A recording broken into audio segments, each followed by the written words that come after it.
ఎక్కడ చూసినా అఖండ ఫీవర్ మాత్రం చాలా గట్టిగా నడుస్తుంది.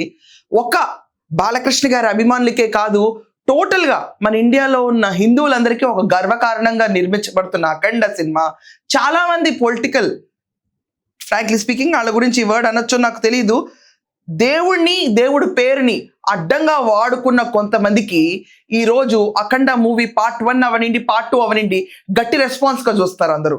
ఎందుచేతనంటే వైసీపీ హయాంలో కొడాల వెంకటేశ్వరరావు అనే ఒక క్యాండిడేట్ కూర్చుని నోటికి ఎంత వస్తే అంత బాగాడు.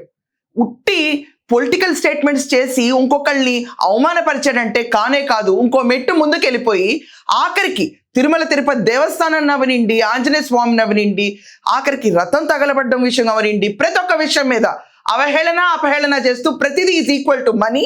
ఇదంతా కాకుండా ఒక నిర్లక్ష్య ధోరణిలో హిందూ మతం పైన చాలా డైరెక్ట్ హిట్ ఇచ్చాడు. అతని పైన ఎవరు ఈ రోజు దాకా ఈ మాటల మీద కేసులు నమోదు చేయాల. Is very lucky. యాక్చువల్లీ అతని పైన ఉపాధి హామీ పథకం మీద పడిన కేసులు, లేకపోతే మట్టి తవ్వేవేతలు, ఈ కేసులు ఉన్నాయి. కానీ ఆఖరికి ఒక పర్సనల్ కేసులో నారా భువనేశ్వరి గారు అన్న వర్డ్ గురించి కూడా అతనికి యాంటిసిపేటరీ బెయిల్ తీసుకున్నాడు, ఆ కేసులు ఉన్నాయి తప్ప ఈ రోజు దాకా హిందుత్వం పైన కొడాలి నాని అనేవాడు కూర్చుని చేసిన వ్యాఖ్యలకి ఎక్కడా కూడా ఒక కౌంటర్ కానివ్వండి, లేకపోతే ఆఖరికి అతని మీద ఒక లీగల్ యాక్షన్ తీసుకోవటం అనేది ఇప్పుడు దాకా జరగల.